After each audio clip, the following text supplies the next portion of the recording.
Treaty with Great Britain 1783.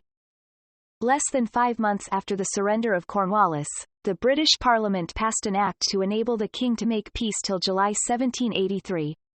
In the end of November 1782, a provisional treaty was signed, the negotiations on behalf of Congress having been conducted by Benjamin Franklin, John Adams, John Jay, and Henry Laurens.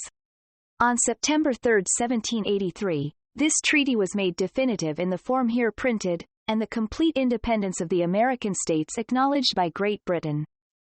Definitive Treaty of Peace between the United States of America and His Britannic Majesty, concluded at Paris, September 3, 1783. Ratified by Congress, January 14, 1784. Proclaimed, January 14, 1784. In the name of the Most Holy and Undivided Trinity. It having pleased the divine providence to dispose the hearts of the most serene and most potent Prince George III, by the grace of God King of Great Britain, France, and Ireland, Defender of the Faith, Duke of Brunswick and Lüneburg, Arch-Treasurer and Prince-Elector of the Holy Roman Empire, and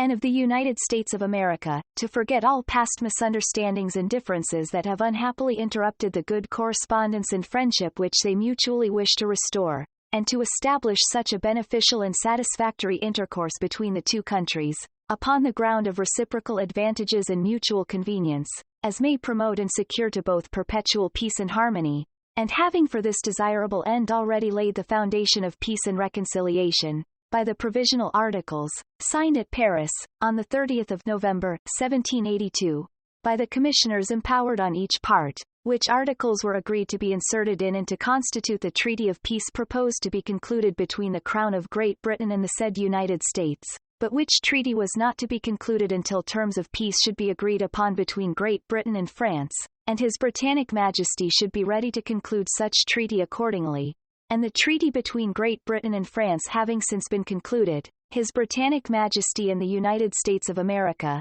in order to carry into full effect the provisional articles above mentioned, according to the tenor thereof, have constituted and appointed, that is to say, His Britannic Majesty on his part, David Hartley, Esq., Member of the Parliament of Great Britain, and the said United States on their part, John Adams, Esq., late a Commissioner of the United States of America at the Court of Versailles, late Delegate in Congress from the State of Massachusetts, and Chief Justice of the said State, and Minister Plenipotentiary of the said United States to their High Mightinesses the States General of the United Netherlands, Benjamin Franklin, Esq., late Delegate in Congress from the State of Pennsylvania, President of the Convention of the said State, and Minister Plenipotentiary from the United States of America at the Court of Versailles, John J. Esq., late President of Congress, and Chief Justice of the State of New York, and Minister Plenipotentiary from the said United States at the Court of Madrid, to be the plenipotentiaries for the concluding and signing the present definitive treaty, who, after having reciprocally communicated their respective full powers, have agreed upon and confirmed the following articles. Article 1. His Britannic Majesty acknowledges the said United States, viz., New Hampshire, Massachusetts Bay, Rhode Island, and Providence Plantations, Connecticut, New York, New Jersey, Pennsylvania, Delaware, Maryland, Virginia, North Carolina, South Carolina and Georgia, to be free, sovereign and independent states, that he treats with them as such, and for himself, his heirs and successors, relinquishes all claims to the government, proprietary and territorial rights of the same, and every part thereof. Article 2. And that all disputes which might arise in future, on the subject of the boundaries of the said United States may be prevented. It is hereby agreed and declared, that the following are, and shall be their boundaries, viz. From the northwest angle of Nova Scotia, viz. That angle which is formed by a line drawn due north from the source of St. Croix River to the Highlands, along the said highlands which divide those rivers that empty themselves into the river St. Lawrence, from those which fall into the Atlantic Ocean, to the northwesternmost head of Connecticut River, thence down along the middle of that river, to the 4th-5th degree of north latitude, from thence, by a line due west on said latitude, until it strikes the river Iroquois or Cataraqui, thence along the middle of said river into Lake Ontario, through the middle of said lake until it strikes the communication by water between that lake and Lake Erie, thence along the middle of said communication into Lake Erie, through the middle of said lake until it arrives at the water communication between that lake and Lake Huron, thence along the middle of said water communication into the Lake Huron, thence through the middle of said lake to the water communication between that lake and Lake Superior, thence through Lake Superior northward of the Isles Royal and Felipeau, to the Long Lake, thence through the middle of said Long Lake, and the water communication between it and the Lake of the Woods, to the said Lake of the Woods, thence through the said lake to the most northwestern point thereof, and from thence on a due west course to the river Mississippi, thence by a line to be drawn along the middle of the said river Mississippi until it shall intersect the northernmost part of the 31st degree of north latitude. South, by a line to be drawn due east from the determination of the line last mentioned, in the latitude of 31 degrees north of the equator, to the middle of the river Apalachicola or Catahoosh, thence along the middle thereof to its junction with the Flint River, thence, straight to the head of St. Mary's River, and thence down along the middle of St. Mary's River to the Atlantic Ocean. East, by a line to be drawn along the middle of the river Street Croix, from its mouth in the Bay of Fundy to its source, and from its source directly north to the aforesaid highlands, which divide the rivers that fall into the Atlantic Ocean from those which fall into the river St. Lawrence, comprehending all islands within 20 leagues of any part of the shores of the United States, and lying between lines to be drawn due east from the points where the aforesaid boundaries between Nova Scotia on the one part, and East Florida on the other, shall respectively touch the Bay of Fundy and the Atlantic Ocean, excepting such islands as now are, or heretofore have been, within the limits of the said province of Nova Scotia. Article 3. It is agreed that the people of the United States shall continue to enjoy unmolested the right to take fish of every kind on the Grand Bank, and on all the other banks of Newfoundland, also in the Gulf of St. Lawrence, and at all other places in the sea where the inhabitants of both countries used at any time heretofore to fish. And also that the inhabitants of the United States shall have liberty to take fish of every kind on such part of the coast of Newfoundland as British fishermen shall use, but not to dry or cure the same on that island, and also on the coasts, bays, and creeks of all other of His Britannic Majesty's dominions in America, and that the American fishermen shall have liberty to dry and cure fish in any of the unsettled bays, harbors, and creeks of Nova Scotia, Magdalen Islands, and Labrador, so long as the same shall remain unsettled, but so soon as the same or either of them shall be settled, it shall not be lawful for the said fishermen to dry or cure fish at such settlement, without a previous agreement for that purpose with the inhabitants, proprietors, or possessors of the ground. Article 4. It is agreed that creditors on either side shall meet with no lawful impediment to the recovery of the full value in sterling money, of all bona fide debts heretofore contracted. Article 5.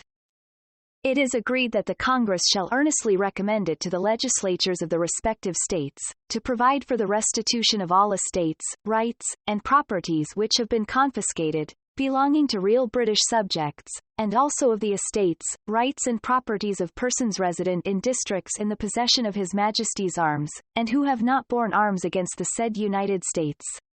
And that persons of any other description shall have free liberty to go to any part or parts of any of the 13 United States, and therein to remain 12 months, unmolested in their endeavors to obtain the restitution of such of their estates, rights, and properties as may have been confiscated, and that Congress shall also earnestly recommend to the several states a reconsideration and revision of all acts or laws regarding the premises, so as to render the said laws or acts perfectly consistent, not only with justice and equity, but with that spirit of conciliation which, on the return of the blessings of peace, should universally prevail.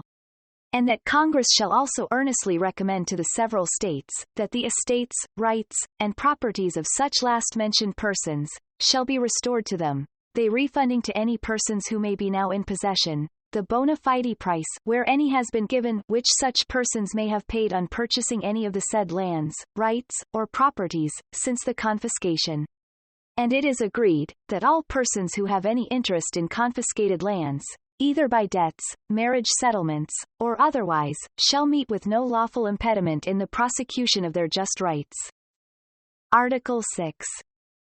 That there shall be no future confiscations made, nor any prosecutions commenced against any person or persons for, or by reason of the part which he or they may have taken in the present war, and that no person shall, on that account, suffer any future loss or damage, either in his person, liberty, or property, and that those who may be in confinement on such charges, at the time of the ratification of the treaty in America, shall be immediately set at liberty, and the prosecutions so commenced be discontinued. Article 7. There shall be a firm and perpetual peace between His Britannic Majesty and the said states, and between the subjects of the one and the citizens of the other, wherefore all hostilities, both by sea and land, shall from henceforth cease. All prisoners on both sides shall be set at liberty, and His Britannic Majesty shall, with all convenient speed, and without causing any destruction, or carrying away any negroes or other property of the American inhabitants, withdraw all his armies, garrisons, and fleets from the said United States, and from every port, place, and harbor within the same, leaving in all fortifications the American artillery that may be therein, and shall also order and cause all archives, records, deeds, and papers, belonging to any of the said states, or their citizens, which in the course of the war, may have fallen into the hands of his officers, to be forthwith restored and delivered to the proper states and persons to whom they belong. Article 8. The navigation of the river Mississippi, from its source to the ocean, shall forever remain free and open to the subjects of Great Britain, and the citizens of the United States. Article 9. In case it should so happen that any place or territory belonging to Great Britain or to the United States, should have been conquered by the arms of either from the other, before the arrival of the said provisional articles in America, it is agreed, that the same shall be restored without difficulty, and without requiring any compensation. Article 10. The solemn ratifications of the present treaty, expedited in good and due form, shall be exchanged between the contracting parties, in the space of 6 months, or sooner if possible, to be computed from the day of the signature of the present treaty. In witness whereof, we the undersigned, their ministers plenipotentiary, have in their name and in virtue of our full powers, signed with our hands the present definitive treaty, and caused the seals of our arms to be affixed thereto. Done at Paris, this 3rd day of September, in the year of our Lord 1783. D. Hartley, John Adams, B. Franklin, John J.